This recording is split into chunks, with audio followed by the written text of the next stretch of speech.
Bonjour chers auditeurs, chères auditrices de ISF Web Radio, bienvenue sur notre série de podcasts Ces personnes qui ont fait une rencontre. Bienvenue encore à vous sur ISF Web Radio, la radio qui apporte la vie.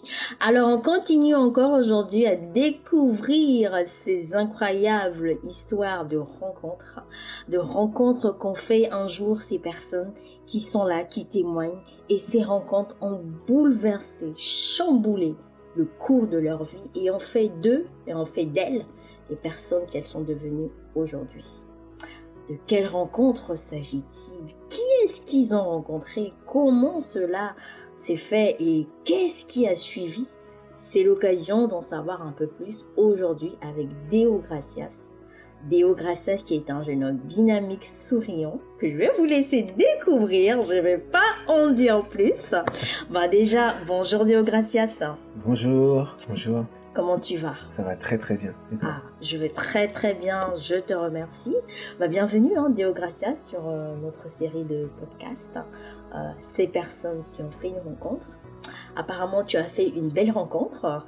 Une rencontre qui a changé ma vie. Qui a changé ta vie, waouh. On a hâte d'en savoir, mais avant ça, on aimerait bien que tu te présentes. Qui es-tu, Deo Gracias? Qu'est-ce que tu fais dans la vie? Très bien. Je me présente, je m'appelle Deo Gracias, donc j'ai 24 ans et dans la vie, j'exerce en tant que conseiller bancaire. Très bien. Donc tu es très jeune alors. Alors, dis-nous, Deo Gracias. À ton jeune âge, là, comme ça, à 24 ans, tu nous dis que tu as fait une rencontre qui a bouleversé ta vie. Donc, est-ce que c'est la rencontre d'une amoureuse? Mais déjà, est-ce que tu peux nous dire qui étais-tu avant cette rencontre? D'accord. Donc, comme je disais tout à l'heure, donc c'est Deo Gracias. Je suis né au Congo, donc évidemment en 97. Donc, j'ai vécu au Congo jusqu'à l'âge de mes 7 ans. Donc, je suis arrivé en France, je crois que 7-8 ans. J'ai vécu en Normandie. Avec ma maman, avec mon frère et ma grand-mère. Donc j'ai fait quasiment toute ma scolarité en Normandie, donc le collège, le lycée et les études supérieures. Pour parler un peu de moi et parler de cette rencontre, comment les choses ont commencé quelques temps plus tôt. Exactement. Il s'avère qu'en 2014, alors que c'est l'été 2014, avant de passer en terminale, je tombe par hasard sur une vidéo sur YouTube qui parlait de confiance en soi, de développement personnel. Et j'avoue que j'ai mis du temps à cliquer sur cette vidéo parce que je me suis dit, comment ça on parle de confiance en soi? De quoi on parle exactement? Et quand j'ai cliqué sur la vidéo et j'ai commencé à écouter la vidéo j'ai dû l'écouter des dizaines de fois. Et c'est là qu'est née une passion pour le développement personnel. Donc à ce moment-là, donc de 2014 à 2015, je suis en terminale en fait. Je suis en terminale. Il faut savoir qu'à l'époque, en cours, pour faire bref, j'étais un élève pas mauvais, mais toujours un peu perturbateur. Bavardage incessant, toujours un peu dérangeant, mais les profs voyaient qu'il y avait quand même un potentiel. Et j'avais toujours des avertissements au travail et comportement. Et en terminale, après avoir découvert cette vidéo par hasard sur le développement personnel, il a commencé à avoir un changement dans mon comportement, dans mon attitude. Et donc l'année de terminale, là où avant j'avais des avertissements, je commence à avoir des encouragements, des félicitations, etc. Et puis à la fin de cette terminale, Dieu merci, j'ai mon bac avec mention. Donc je finis par avoir mon bac avec mention. Et qu'est-ce qui se passe à ce moment-là? C'est que les enseignants avaient confiance en moi. Donc ils se sont dit, il faut qu'ils puissent faire une formation qui va leur permettre d'encore s'élever davantage. Je me rappelle, c'était un CPE, monsieur, c'était un CPE en tout cas, qui avait vu ça en moi et qui avait envie de m'encourager. Donc en 2015 jusqu'en 2017, je vais en classe préparatoire pour les grandes écoles de commerce. Ce qu'on appelle les prépas HEC. Je fais les 2 ans de prépa. Au début, je me dis, je vais aller en école de commerce. Et puis finalement, au fur et à mesure de ce parcours, il y a des anciens étudiants qui viennent nous témoigner de ce qu'ils sont aujourd'hui. Et quand j'entends leurs témoignages, je me dis, moi je vais pas faire ça, moi ça m'intéresse pas. Et je mets trop boulot dodo, je me suis dit non, ça m'intéresse pas. C'est pas cette vie-là que tu veux. Non, c'était pas ça. En fait, je pensais que je voulais ça, mais quand j'ai vu les gens raconter ça, j'ai dit non, je veux pas ça. Moi, ça ressemble pas à ce que je veux. Il s'avère qu'en 2016, en février 2016, je suis toujours en prépa, je vais à un événement de rencontre d'entrepreneurs à Reims. Et puis là, je rencontre d'autres jeunes comme moi qui ont la vingtaine d'années, qui gagnent déjà des dizaines de milliers d'euros. Et moi, je vois ça, et je me dis, moi aussi, je veux ça. Et commence à naître une sorte d'envie et de désirer en fait ça, parce que moi, je me disais que j'avais pas forcément ça. Et ce qui se passe, c'est qu'après ça, je rentre, je me dis, ok, après la prépa, je vais entreprendre. Et je commence à faire part de ça à ma mère. Maman, t'as vu, il y a d'autres personnes qui entreprennent. Et ma maman toute bienveillante, Kinzelbe dans son amour qui dit mais non, tu sais, t'es un garçon intelligent, tu peux pas faire ça, il faut que tu sois concentré sur les études. Ouais. Je finis la prépa. Finalement, bah évidemment, je passe pas les concours. Enfin, je passe les concours pour les écoles de commerce. Et il y a certains concours que je bâcle volontairement pour être sûr de n'avoir aucune place. Aucune chance. Là, tu t'es fermé toutes les portes, comme les ça portes. au moins, ok. Toutes les portes. Mais ma maman, ça, elle sait pas. Et ce qui se passe, c'est que après ça, évidemment, après la prépa, je me dis que je vais aller en licence de psychologie. Parce que je voulais arrêter mes études. Et j'ai commencé, je me suis rendu compte que ça devenait très compliqué à la maison. Des conflits. Je dis ça à ma mère, mais elle me dit, mon courage à poursuivre les études. Je lui dis, ok, quitte à poursuivre les études, je vais poursuivre les études dans un domaine qui m'intéresse. Je vais en psychologie, je fais l'année de psychologie. Et finalement, à la fin de l'année, le constat est là. Licence pas valide. Enfin, je peux pas passer en 3e année, puisque déjà, de base, je suis en cours. Mais à ce moment-là, comme j'étais dans la pensée d'entreprendre, je vais en cours, mais je pense qu'à l'entrepreneuriat. Tu étais obnubilé par... Je pensais qu'à ça. À l'entrepreneuriat. Et il s'avère qu'à ce moment-là, j'étais en couple. Donc ça veut dire que quand j'étais en cours, la seule chose à laquelle je pensais, c'est à quel moment... Je suis là, il me parle de psychologie, les cours de psychologie, moi je pense qu'à l'entrepreneuriat. Et je me rappelle, je me suis lancé dans l'e-commerce, dans le dropshipping, pour ceux qui connaissent. Et puis à ce moment-là, à la fin de l'année scolaire, licence, je passe pas en 3e année. La relation dans laquelle je suis, je commence à me poser des questions, je me rends compte que c'est très compliqué. Comment je veux dire à ma mère que je suis à la licence de psychologie? C'est moi qui ai insisté pour en fait ne pas réussir l'année. C'était une forme d'échec. Parce que toute l'année scolaire, j'ai travaillé sur mon business. J'ai la relation, on était dedans, mais on s'embrouillait aussi. C'est vrai que c'était devenu très compliqué. Jusqu'à un jour, elle m'a dit, t'es avec moi, on dirait que t'es en couple avec le business plutôt qu'avec moi. Mais pourquoi? Parce que moi, je voulais tellement que ça marche, parce que j'avais des choses à prouver.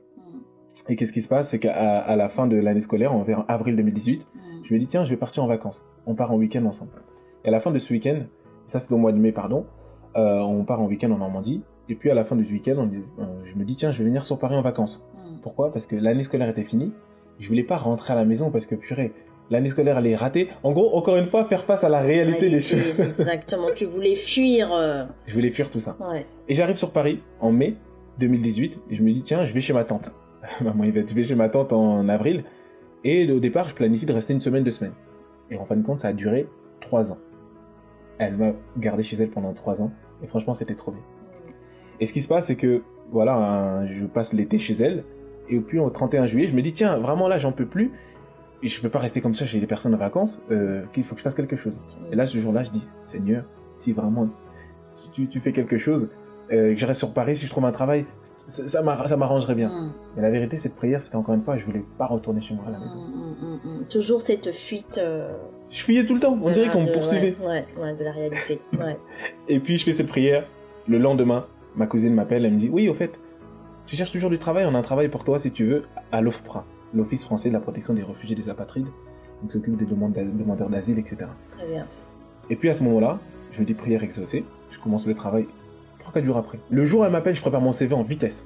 Je travaille à l'OFPRA pendant 5 mois, donc d'août 2018 jusqu'à décembre. Sauf que je vais au travail tous les matins, mais je me suis bien conscient que je ne peux pas faire ça toute ma vie.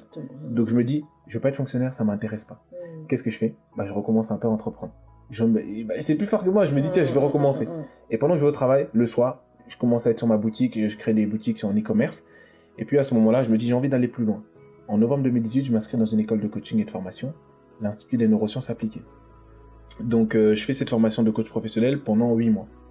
Donc voilà, pendant tous ces mois-là, j'étais en école de coaching, je me formais au coaching professionnel. Et il s'avère qu'en février, on devait se préparer à rendre un mémoire. Et avant de rendre le mémoire, on nous a recommandé des livres à lire pour pouvoir nous aider. Et à ce moment-là, je lis un livre sur les blessures intérieures. C'était une révélation.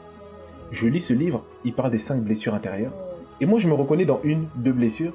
Et là, je commence à comprendre les comportements que j'avais eu dans le passé, dans mes relations, dans mon comportement avec mes parents. Et là, je découvre qu'en fait, j'avais une blessure d'abandon. Du moins, je me sentais abandonné.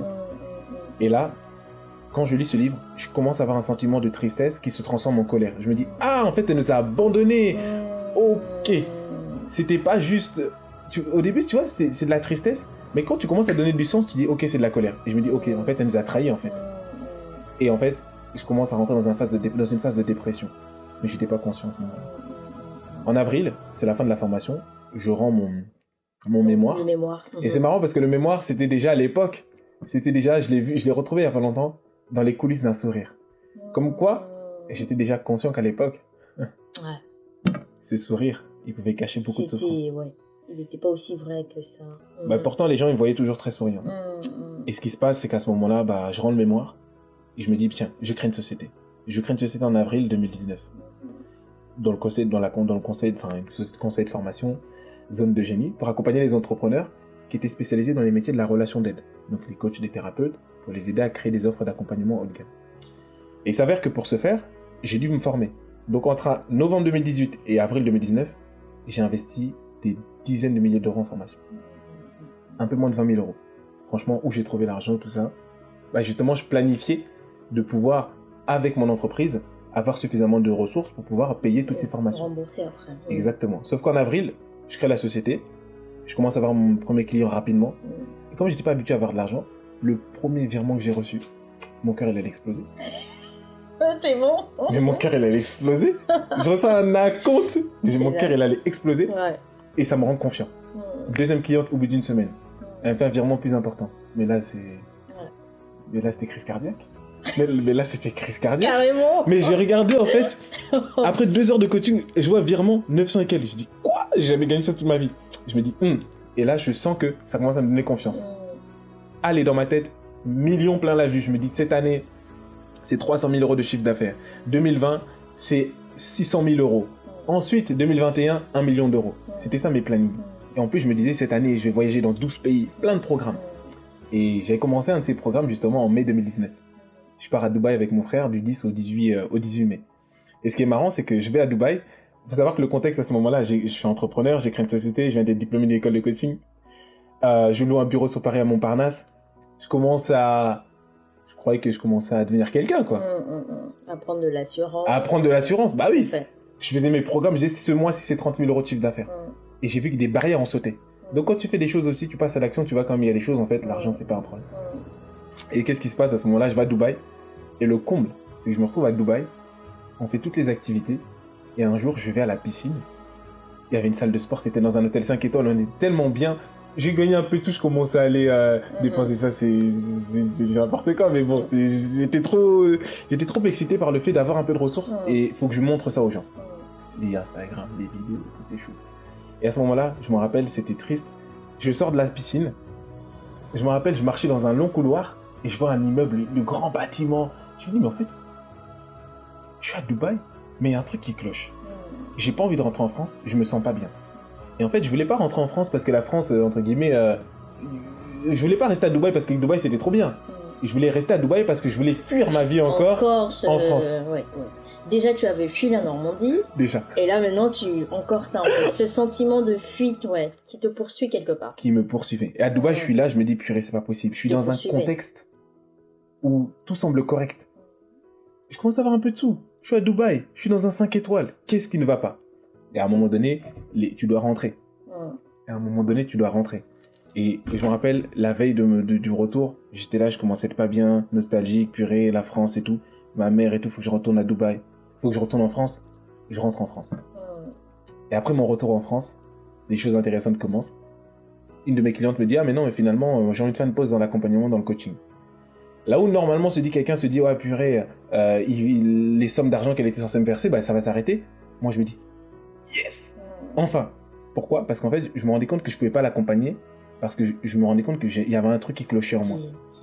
Il y avait un mal-être quelque part. Moi-même, j'étais pas bien. Donc quand elle m'a dit ça, c'était une libération pour moi. J'ai dit, yes, comme ça au moins j'aurais pas honte, oh il a accompagné, et finalement ça s'est mal passé. Ouais. Et puis à ce moment-là, qu'est-ce qui se passe? Je fais le mois de mai, le mois de juin, tous les jours à la maison. Tous les jours à la maison, en fin de compte, mes projections commencent à se dissiper. Et à ce moment-là, je suis fatigué. Vraiment, je suis fatigué. Je suis fatigué, complètement découragé. Et le pire, c'est que je commence j'étais dans le paraître, en fait. J'étais à la maison, chez moi, avec ma famille. Et au final, j'étais pas bien. Et j'ai fait quasiment 1 mois et demi, 2 mois, où j'avais toujours l'impression que tout allait bien, alors qu'en fin de compte, j'étais pas bien. Et qu'est-ce qui se passe? C'est qu'un jour, au mois de mai, je fais une session de coaching. Et là, avec un entrepreneur, parce que je m'étais moi-même formé pour accompagner d'autres entrepreneurs, à la fin du coaching, d'un coup, je me regarde devant la glace, je me mets à pleurer. Je commence à pleurer comme j'ai jamais pleuré. Je me regarde devant la glace, j'avais les yeux rouges. Je me dis, c'est pas possible. Et ce jour-là, c'était révélateur. Je me suis dit, là, j'étais conscient qu'il y avait un problème, mais là, il y a un vrai problème. J'ai pleuré, mais j'ai laissé comme ça. Et puis, un mois, 2 mois passent. Au mois de juillet 2019, alors que je suis complètement découragé, en dépression, ma sœur, Angela, qui est justement à l'église Impact Centre Chrétien, elle m'invite à un programme qui avait une conférence annuelle. Et je vais à ce programme, à cette conférence. Au début, je me dis, bon, sans trop d'attente, mais ce qui m'a motivé, c'est quoi? C'est quand elle m'a invité, j'ai dit, ouais, bon, je sais pas trop si je dois venir. Ce qui m'a motivé, c'est qu'elle m'a dit, à cette conférence, il y a des ateliers pour les entrepreneurs. Quand elle m'a dit ça, j'ai dit, ça ah ouais, chose. Ah ouais, ok. Et je me rappelle la conférence, dès qu'elle me dit ça, je me rappelle, elle m'a invité un jeudi. Et du coup, le jeudi en question, j'ai pas voulu y aller. Et le vendredi, je vais avec elle. Et quand j'arrive à la conférence, je me dis, c'est pas possible. C'était une conférence dans un palais des congrès à Montreuil. Une conférence annuelle organisée par l'église Impact Centre Chrétien. Et quand j'arrive, je me dis, c'est pas possible, mais où je suis? À Montreuil, il y avait du monde. Je me dis, c'est un match de foot ou quoi? Mais c'est quoi ça? Et je suis choqué. Je suis choqué par le monde. Je suis choqué par comment ça, il y a des ateliers? Depuis quand dans la Bible on parle d'ateliers pour les finances? Depuis quand on parle d'ateliers pour les entrepreneurs? Et là, c'était pour moi une sorte de... Ça attirait ma curiosité. Et qu'est-ce qui se passe à cette conférence?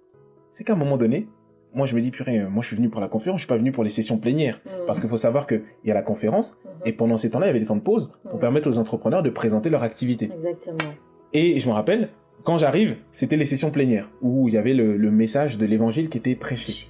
Très bien. Et j'écoute, et à un moment donné, il y a une adoration. Il y a un chant. Il y a un chant qui est entonné, et ça me touche. Et je me dis, mince, c'est quoi ça? Je sens qu'il se passe quelque chose. Je sens qu'il y a une atmosphère différente. Je suis conscient, dans ma tête, je me dis Dieu existe parce que j'allais de temps en temps à l'église quand j'étais plus jeune. Mais là, il se passe quelque chose. Je fais la conférence et je me rappelle à la fin de la conférence, ma sœur me dit, est-ce que tu veux revenir le lendemain? Je me rappelle, c'était vendredi 5. Je dis non, samedi, je peux pas. J'avais rien à faire. Mais je me suis dit, si je dis je viens, elle va dire, ça t'a intéressé. Tu viens parce que ça t'a touché. J'ai dit, je viens pas, j'ai des trucs à faire. J'ai fait, je viens pas. Et samedi, je suis pas allé. Et sauf que le dimanche, j'avoue que ça m'avait quand même interpellé. Et je me dis, tiens, je vais retourner. Et ce que j'ai fait, c'est qu'en fait, comme je connaissais l'adresse de cette église, à Boissy-Saint-Léger, je m'en rends à l'église, pensant que la conférence s'est terminée samedi. Et quand j'arrive à l'église, porte vide, il n'y a personne. J'envoie un message à ma soeur, ouais, comment ça, moi je viens dans ton église et tout, il n'y a personne et tout. Elle me dit, mais non, on est au palais des congrès, viens. Et moi je dis, ouais, non, je suis venu. Et en fait, je faisais exprès pour qu'elle me paye le Uber. Regarde les stratagèmes. Et en fait, je suis dans le Uber et je me sens bizarre parce que moi-même, je suis tout enthousiaste. Je parle avec le chauffeur. Tu sais où je vais là? Je vais à une conférence et tout ça, nana. À cause de ce que j'avais vu. Et j'arrive à la conférence. Je me rappelle, ce jour-là, c'était dimanche 7 juillet. J'écoute le message. Et puis à un moment donné, après avoir entendu le message, c'était un pasteur, il s'appelle Pasteur Mathieu. C'est un orateur qui enseigne sur les finances, sur la création de richesses en général, parce que j'ai découvert plus tard dans la Bible, il n'y a pas que la prière. Exactement. Il y a également les finances, comment être bien dans ses finances. Et j'écoute le message, je suis choqué. Je me dis, c'est pas possible. De quoi on parle ici? De quoi on parle? Évidemment, après son message, il demande, mais ok, j'ai parlé de ce Jésus, de ce Dieu de la Bible. Qui veut le recevoir? Et moi, à ce moment-là, inconsciemment, je me lève et je lève la main. Et quand quelqu'un vient me chercher, je baisse la main, je dis, comment ça, vous venez me chercher? Elle me dit, mais non, mais va devant, tu t'as levé ta main. Je dis, moi, c'est comme ça que je prie. Non. En fait, inconsciemment, je sais pas ce qui s'est passé, mais j'ai levé un peu la main parce que je voulais voir ce qui se passait. Donc, qu'est-ce qui se passe? Il se passe 3 dimanches. Le dimanche 7 juillet, 14 juillet, 21 juillet. Comme la conférence m'avait interpellé, un des orateurs, qui s'appelle Pasteur Marcelo, c'est un orateur qui parle du message de l'évangile sur différents thèmes. Il est écrivain sur le continent africain. Mais au-delà, puisque avec justement aujourd'hui les nouvelles technologies, il est connu de partout dans le monde. Le message est quand même prêché vraiment dans le monde entier. Tout à fait. Et pendant ces 3 dimanches, j'écoute les messages sur les blessures intérieures. J'écoute. Je suis très interpellé parce que je me dis, c'est bizarre, dans la Bible on parle de ça également. Parce que dans mon métier de l'époque, coach et tout ça, je me disais, j'ai cherché des réponses, mais j'avoue que j'étais toujours au même point. Le développement personnel n'a pas suffi à combler, en fait. Pourtant, j'étais un surconsommateur. Si YouTube pouvait payer quelqu'un à cause de consommation de développement personnel, c'était moi. Pendant 7 ans, j'étais passionné de ça. Je ne faisais que ça. Chez moi, il y avait des citations partout. Je ne faisais que ça. Je déclarais que je choisissais quelqu'un. Tu connais le développement personnel? J'étais devenu un... T'étais le disciple. C'était moi, en fait. J'ai parlé que de ça partout où j'allais. Et qu'est-ce qui se passe? C'est que je fais 3 dimanches. Et puis, qu'est-ce qui s'est passé? C'est que dimanche, la dernière semaine du mois de juillet, il s'avère qu'il y a eu un décès dans ma famille, un oncle, et c'est la première fois que j'étais confronté à la mort. Je suis parti à la morgue, je me rappelle, c'était un 26 juillet, et quand j'ai vu le cadavre, c'est un peu bizarre de parler comme ça, mais j'étais choqué, je me suis dit, purée, la mort, elle est réelle. Et j'entendais du monde qui criait, parce que quand on était enfant, on nous préservait toujours de ça. On n'est jamais allé à un enterrement, on n'est jamais allé jamais allé à ces événements-là. Et je sens que ce que j'ai vu ce jour-là m'a quand même interpellé. Je me rappelle, c'était la dernière semaine du mois de juillet. Et ce qui s'est passé, c'est que la dernière semaine, justement, il y a eu, tout s'est enchaîné. Je suis allé à la mort. Le lendemain, on est allé à l'enterrement. Et puis, c'était le samedi 27, je me rappelle. Moi, j'avais pris l'habitude de commencer à écouter les messages de cet orateur, de Pasteur Marcelo. Il a dit 2 phrases qui m'ont vraiment interpellé. Il a dit 2 choses. Il a dit, en fait, il y a beaucoup de personnes qui sont prêtes à donner leur argent à Dieu, mais ne jamais donner leur cœur. Et cette parole, en fait, elle m'a tellement interpellé, parce que quand j'ai commencé à aller à l'église ces 3 dimanches-là, et je venais avec des offrandes, je donne une contribution en fait. Une offrande, je viens, j'ai envie d'apporter pour le fonctionnement de l'église. Et je pensais que j'étais devenu quelqu'un parce que je donnais de mon argent. Et quand il a dit cette phrase, beaucoup donnent de leur poche, mais ils ont donné leur cœur. Et cette phrase, elle m'a tellement touché. Je me suis dit, purée, mais c'est mon cas. En fait, je te fais pas confiance. Je commence à entendre parler de Dieu, mais au final, je donne de l'argent. Je pense que je suis quelqu'un, mais j'ai pas donné mon cœur. Et il dit une deuxième phrase qui m'a touché. Je me rappelle, c'était samedi 27 juillet 2019. Il a dit une phrase, il a dit beaucoup, je me rappelle plus du titre de message, il a dit beaucoup vont à l'église par habitude, mais allez-y dans le but de rencontrer Dieu.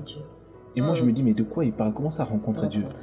Moi je vais à l'église. En plus je sortais de l'église, j'allais voler. Ma semaine, j'avais ma vie que je menais comme tout le monde. Donc il n'y avait pas vraiment de différence. Et j'entends cette phrase, samedi 27 juillet. Je me dis, ok, je sens que cette parole, il faut que je puisse voir si elle est réelle. Donc le samedi, je prépare mes habits, je me prépare tout en avance dans le but de faire une rencontre. J'étais préparé dans le but de faire une rencontre.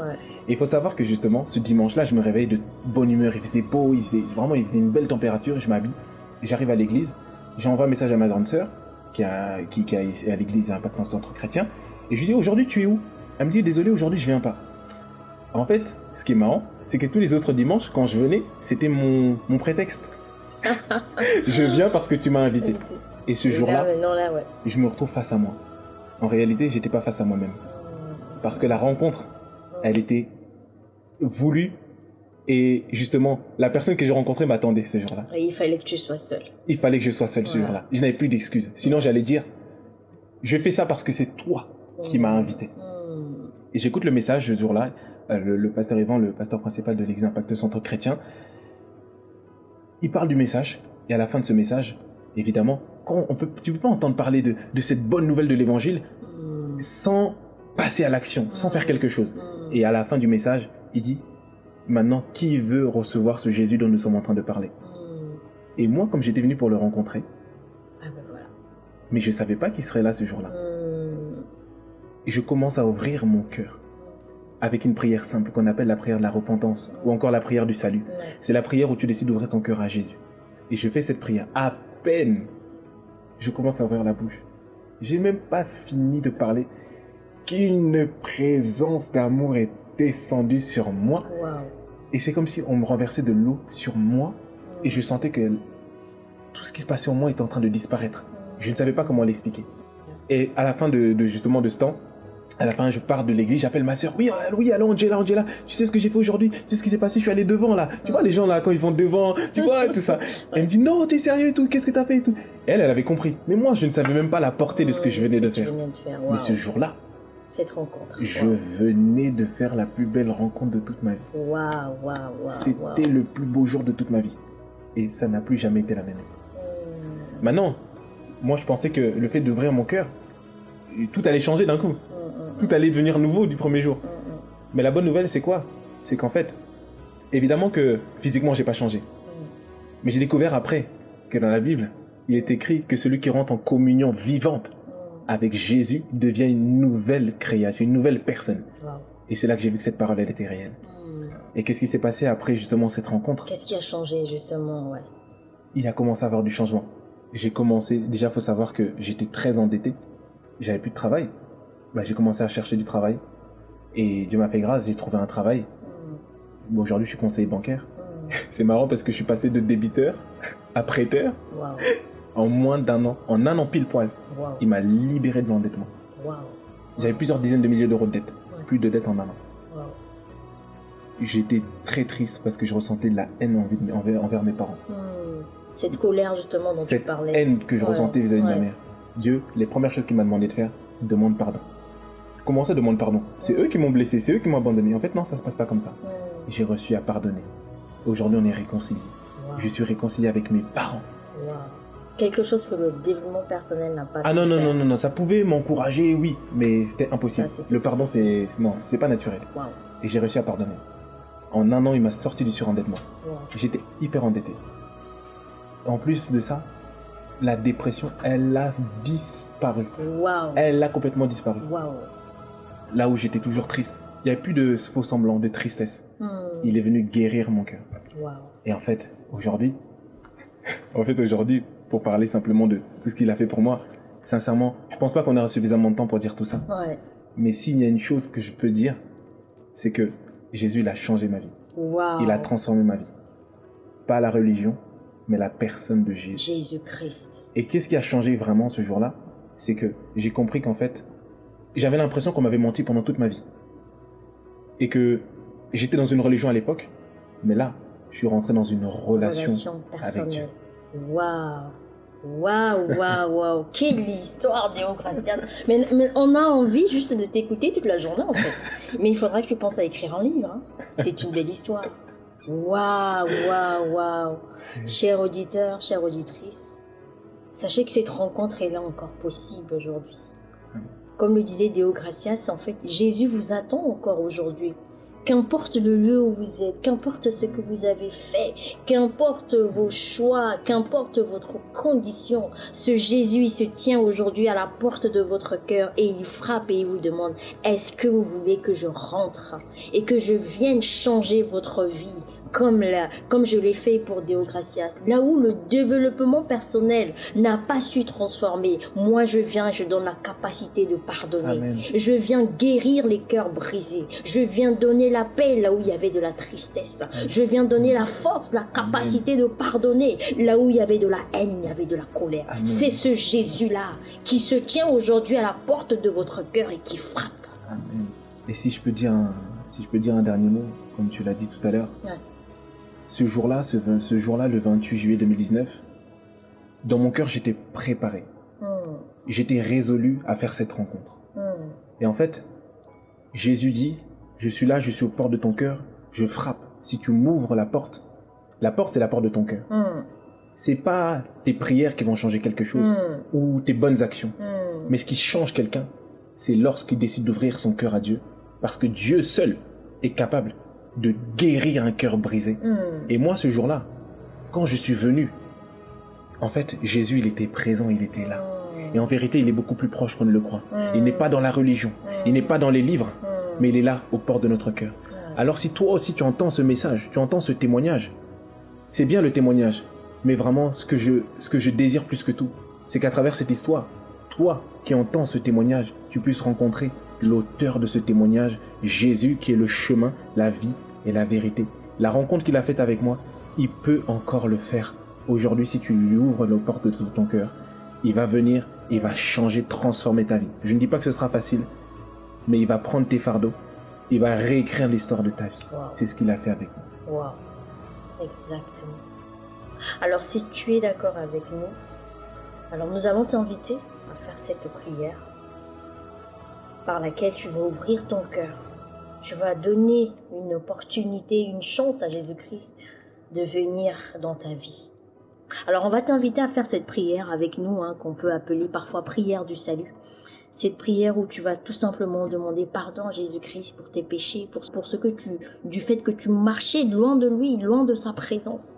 Et tu vas tout simplement l'inviter à venir dans ta vie, à te montrer le chemin, à te montrer qui il est.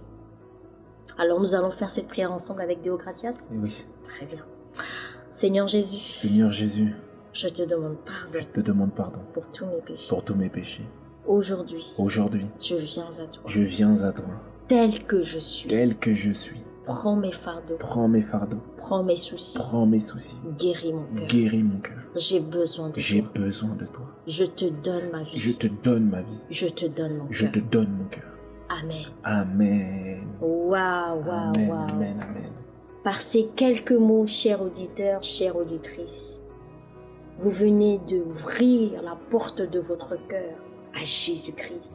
Et vous venez également d'ouvrir une nouvelle page de l'histoire de votre vie. Waouh. Cette page où c'est lui-même maintenant qui va écrire. Amen. Où c'est lui-même maintenant qui va rédiger les chapitres et les paragraphes. Amen. Et c'est lui maintenant qui va tenir votre main et marcher avec vous. Amen. Alors nous vous invitons également à pouvoir remplir le formulaire pour rester en contact avec nous, afin d'en savoir plus sur ce Jésus-Christ, afin de pouvoir aussi intégrer notre famille Impact Centre Chrétien, au travers de laquelle vous aurez des enseignements pour comprendre ce qui s'est passé lorsque vous l'avez réellement invité dans votre vie. En tout cas, nous vous souhaitons une bonne écoute et réécoute sur ISF Web Radio, la radio qui apporte la vie.